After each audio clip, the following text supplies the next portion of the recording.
Assalamualaikum warahmatullahi wabarakatuh. Di sini kami dari kelompok 2 akan menjelaskan dan mempresentasikan tugas besar jaringan komunikasi dan data. Sebelum masuk ke pemaparan materi dan ke simulasi, izinkan kami perkenalkan anggota kelompok kami terlebih dahulu. Kenalkan, nama saya Dimas Arita Putra dengan NIM 101012 4000203. Kenalkan, nama saya Dava Dwi Fauzi dengan NIM 1010124001003 dari TT 4801. Perkenalkan, nama saya Muhammad Valen Energia Tailah dengan NIM 101012400013. Nama saya Muhammad Fahri Ali dengan NIM 101012 400 325. Selanjutnya akan masuk pada slide pertama yang akan dijelaskan oleh rekan saya, Dava. Oke, di sini masuk ke skenario tugas besar kelompok 2.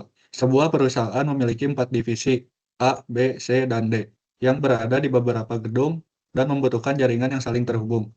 Jaringan dirancang menggunakan blok IP 10.2.0.0/16.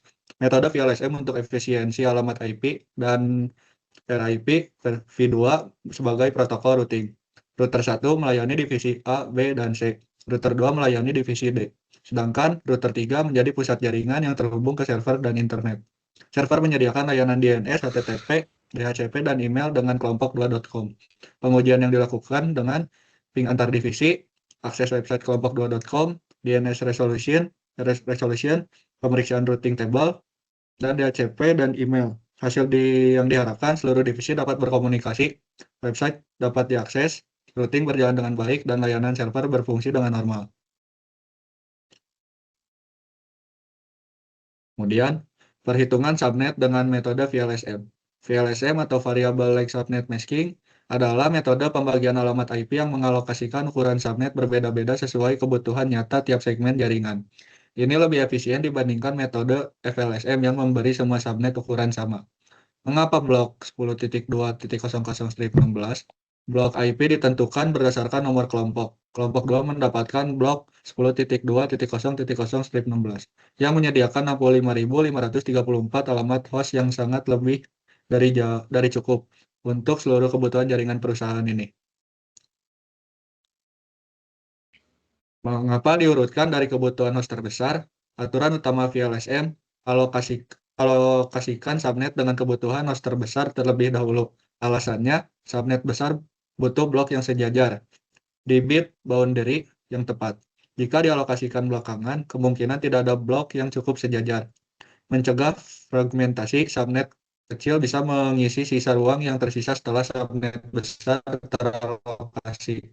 Hasilnya lebih rapi dan mudah di-summarize untuk routing. Kenapa subnet P2P pakai strip 30? Link point-to-point atau serial hanya menghubungkan dua perangkat atau dua port router. Prefix strip 30 memberikan tepat dua usable IP 2/2 - 2 sama dengan 2. Tidak ada pemborosan.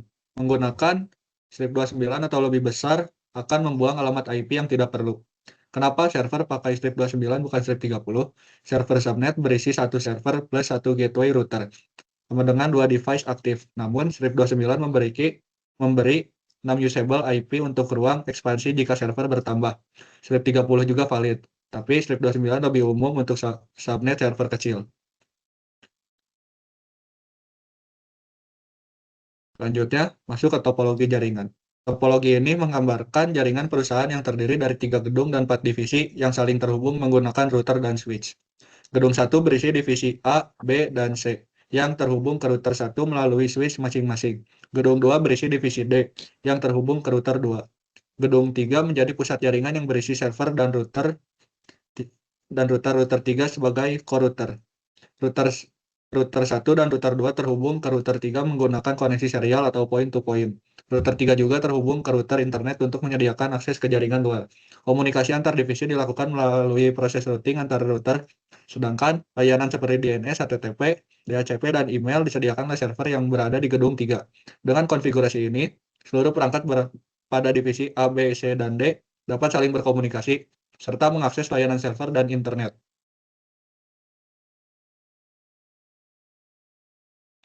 Oke, selanjutnya ada tabel VLSM. Slide ini menunjukkan hasil perhitungan VLSM. Setiap divisi memperoleh subnet sesuai jumlah host yang dibutuhkan. Sebagai contoh, divisi D membutuhkan 50 host sehingga menggunakan prefix /26. Divisi B membutuhkan 43 host sehingga juga menggunakan /26. Divisi C menggunakan /27 dan divisi A menggunakan /28. Sedangkan koneksi antar router menggunakan /30 dan server menggunakan /29.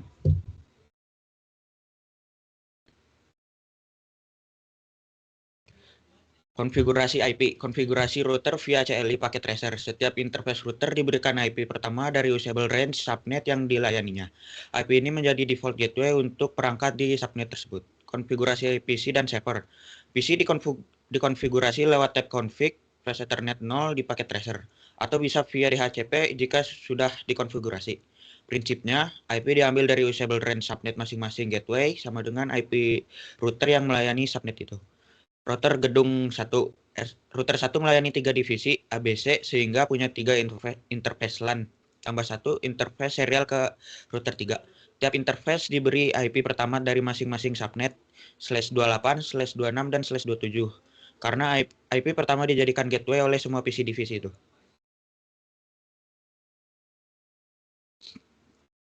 Router gedung 2.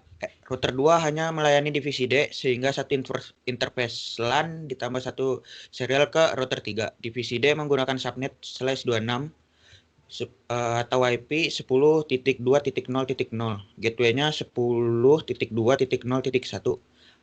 Router 2 mendapat 10.2.0.189 di sisi P2P, R2 sampai R3. Router gedung 3. Router 3 adalah hub utama terhubungnya ke server, subnet atau subnet /29 ke router 1 via serial ujung kanan .186 ke router 2 via serial ujung kanan .190 dan ke router internet .193. Router 3 memberi gateway ke server dan menjadi titik pertemuan semua rute RIP.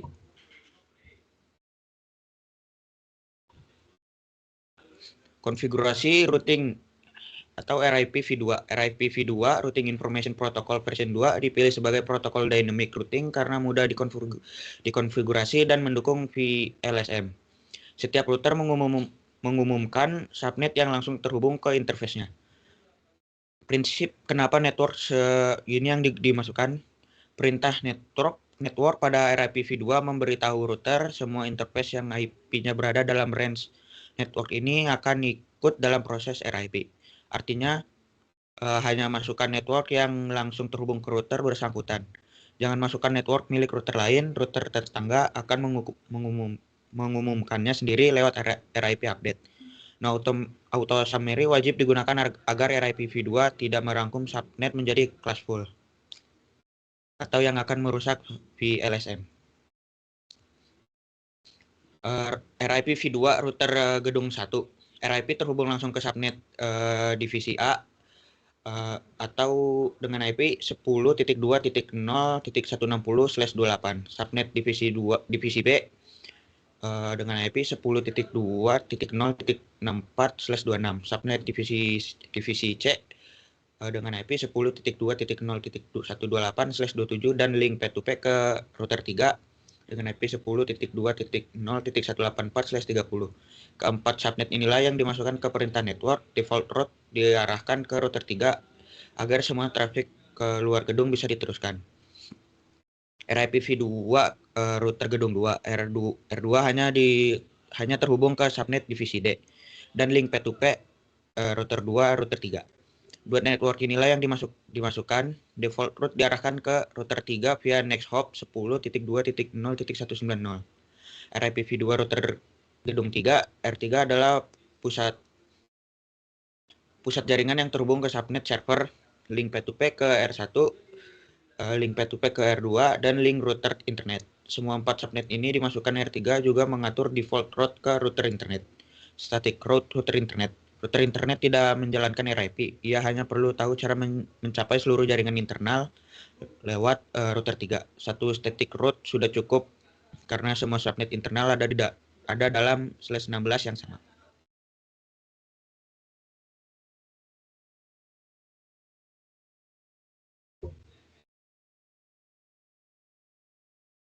Oke, selanjutnya di sini pada C13 yang 5 yang menjelaskan tentang DNS service yang mengubah nama domain kelompok 2.com menjadi IP 10.0.0.178.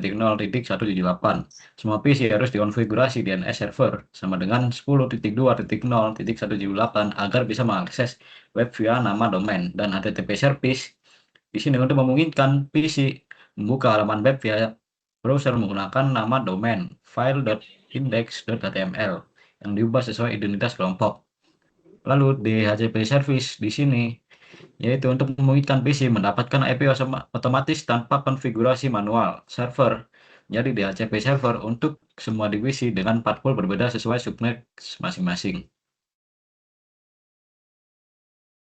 Sintaks pengujian MIC address table menunjukkan bahwa switch sudah belajar MIC address perangkat yang terhubung setelah aktivitas ping dilakukan, yang dilakukan dengan jalankan di CLI setiap switch dengan komen switch agar show make address table, dan ARP table di sini untuk memetakan IP ke MIC address table ARP yang terisi membuktikan komunikasi layer 2 itu berhasil setelah ping dilakukan. Apabila di PC dan di router ini sesuai dengan yang di BPT. Lanjut, setelahnya ada contoh pengujian ping. Semua akan muncul komen successful apabila sudah terjalankan dengan baik. Lalu di sini ada contoh gambar akses web yang dimana akan muncul komen kelompok 2, welcome to server kelompok 2. Dan seperti inilah tampilan hasil DNS setelah diuji running pada simulasinya nanti. Dan berikut tampilan MIC address-nya pada minimal 1 switch di gedung 2 setelah seluruh aktivitas ping dilakukan kurang lebih pada gedung 1, 2, 3 yang sama. Dan berikut ada tampilan ARP table pada router atau PC yang relevan setelah aktivitas ping dilakukan.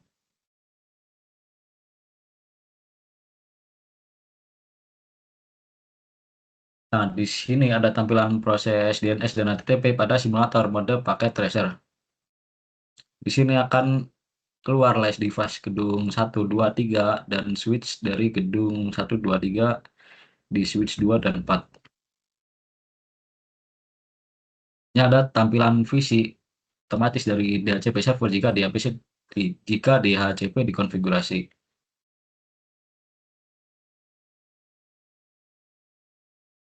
Dan berikut tampilan email service apabila sudah dilakukan ke webnya. Nah, jadi kesimpulannya, perancangan topologi jaringan perusahaan 3 gedung ini berhasil dilakukan dengan penggunaan metode VLSM pada blok IP 10.0.0.0/16 sehingga pembagian alamat IP menjadi lebih efisien sesuai kebutuhan setiap divisi jaringan. Dirancang dengan menghubungkan 3 gedung melalui router, dilengkapi layanan DNS, DHCP, dan web server untuk mendukung komunikasi dan pengelolaan jaringan. Implementasi routing menggunakan RFP versi 2 dan static route memungkinkan seluruh subnet saling terhubung dengan baik. Berdasarkan hasil pengujian, seluruh perangkat dapat berkomunikasi antar divisi, mengakses server, melakukan resolusi DNS, memperoleh alamat IP secara otomatis melalui DHCP, serta mengakses website melalui domain kelompok.com. Nah, dengan demikian, topologi yang dirancang telah memenuhi kebutuhan jaringan perusahaan dan mampu memberikan konektivitas yang stabil, efisien, serta mudah dikelola. Setelah memaparkan materi dan teori, selanjutnya kita akan menjelaskan dan merunning simulasi yang telah kita buat dan akan kita jalankan.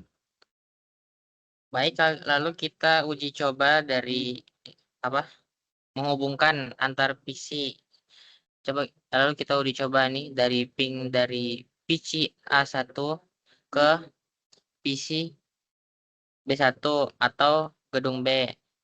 Lalu kita lakukan ping 10.2.066 dan di sini sudah terhubung, itu terbuktikan terhubung. Lalu ping ke divisi C sama terhubung juga, lalu ping ke salah satu PC di divisi D dan terhubung juga. Jadi kesimpulannya PC antar divisi sudah saling terhubung. Lalu kemudian kita akan uji coba akses web browser. Lalu kita akan buka salah satu PC mana aja. Lalu kita coba di bagian desktop web browser. Lalu masukkan http://kelompok2.com.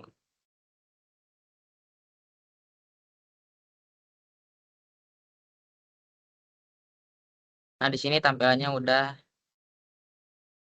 ada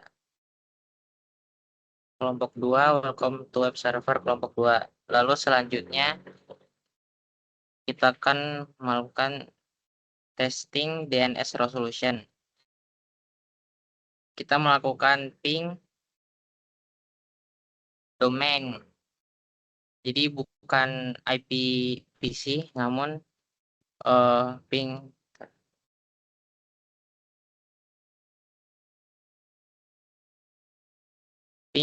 kelompok2.com dan sudah terhubung, sudah ping. Lalu selanjutnya kita akan melakukan uji coba routing table. Kita bebas bisa milih router mana aja, misal nih ke router 1.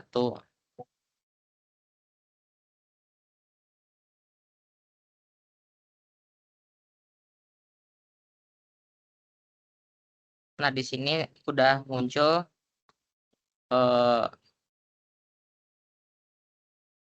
di sini tuh udah menampilkan bahwa pada router ini udah terhubung dengan divisi B.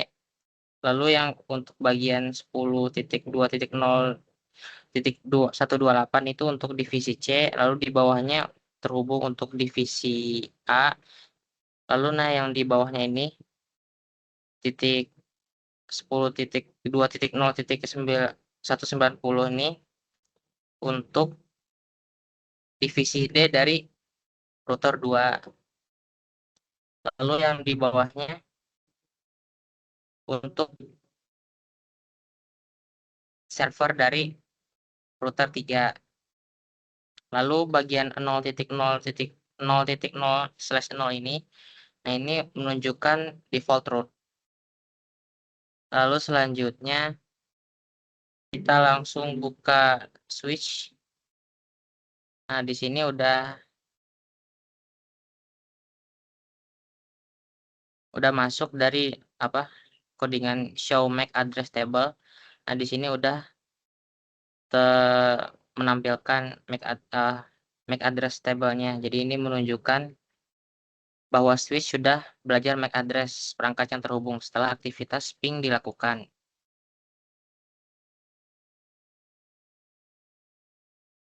Nah, lalu selanjutnya terakhir ada ARP table.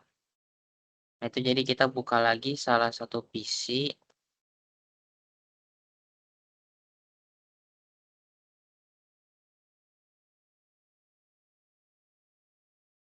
Terus masukkan ARP spasi -a.